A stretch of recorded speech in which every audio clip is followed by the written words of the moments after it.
bonfires burning while your hearts are yearning, though your lads are far away, they dream of home. I read up about the Parkin because I'd heard of the word, but I wouldn't have even been able to tell you it was a biscuit. I had heard of it, but I didn't know. So I've proceed.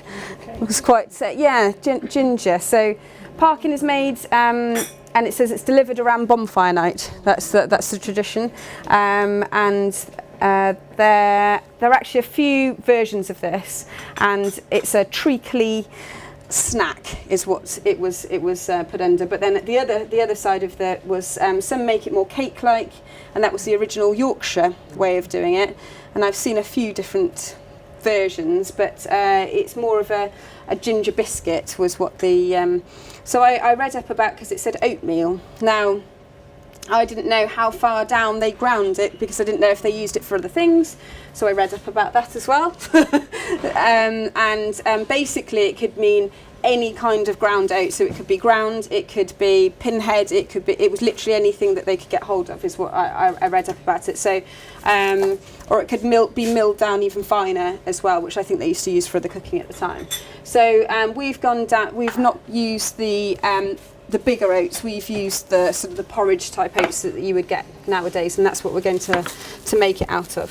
So this one was the one that made me laugh. This was the 2 breakfast cups.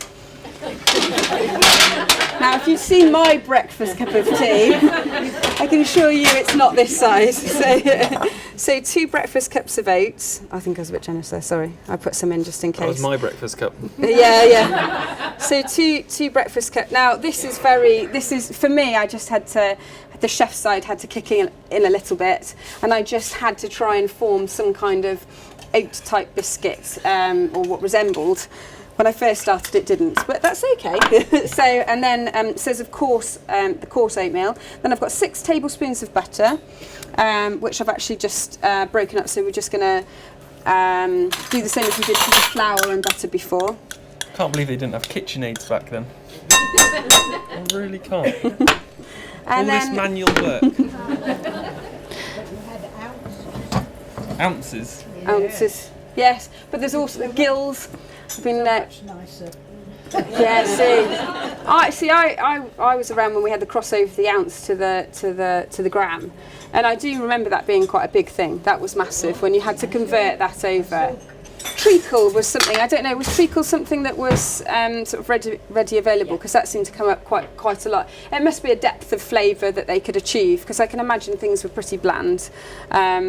So to have that depth of flavour for treacle, we still use it in our cooking today, is really great. So they had the treacle, and there's just a dash of milk, and I think that was just to let down the treacle. So all we've done is heated it up on the stove. Black treacle. Yeah, black treacle. Yeah, Is that what they would have had, black treacle? I did read another recipe. Trying to think if I can name the lady.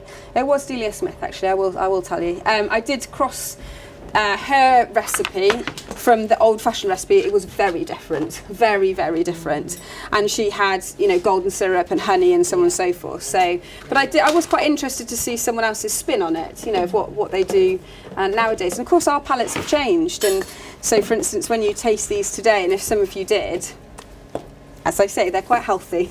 So, because our tastes have adapted to sweeter things, to richer things, and so on and so forth. So, I've tried to put my excuse in if they don't like the taste. You see what I've done there? See what I've done? I think it's all in the mix. Yeah, they were nice. See, I remember, and I don't know, there's a few things that I've read up about, and I was very lucky when I was brought up. My mum was a fantastic cook, and I know that her parents lived very much from the land, so they made their own butter. That we kept bees, they had their own orchard, and so on and so forth. So I feel very blessed that stuff that was passed on from my mum was then passed on to me. So there's been a few things that I must admit that I've read, and I've thought, okay, this must be from, where it's, because I remember my mum making flapjack and then going around to other people's houses and they'd have flapjack, and I think mum's had treacle in it, because I remember it did used to break my teeth a little bit. She's not here, but anyone sees her in the street, please don't say I said that. So, but they were harder and they were more treacle. So I just wonder if some of it derived from maybe this from this recipe. Also, I've got here Yorkshire puddings, which made fresh this morning. And I remember after Sunday lunch, my dad would drizzle golden syrup over it and eat it. Now, it was only Judy that I'd spoken to that remembered that as well. And then when I read, and it was Yorkshire puddings with stewed fruits, that obviously goes a lot further. One of the other things was to sprinkle sugar, like a spiced sugar on it. So I've made some Yorkshire puddings here, and I didn't know if any, but did anyone else do that when they were young? To have the Yorkshire puddings and jam, yeah. So that was quite nice because when you're a child and syrup. Did you use to golden syrup? Blackberry syrup. My mum used to do blackberry syrup. They did say actually when I read further on about it, it said that they either did stewed fruits, obviously plums around here, that played a big part of it, and damsons. And then when I read further down, it did say fruit puree. So I wondered if that's where jam came from later on down, and then fruit puree obviously. I'm a black country girl. Maybe. The other thing with baking them, it said slow and it also said low. But I found when we were doing it, I naturally wanted to take it further. But that's because we would have more butter, more sugar in the recipes nowadays. So I would cook it a little bit more and it would be gooey in the middle and crunchy on the outside. And it's just a completely different texture. So for us standing up as here as chefs, it is very different to probably what it was meant to be back in the day. But if I pass these around.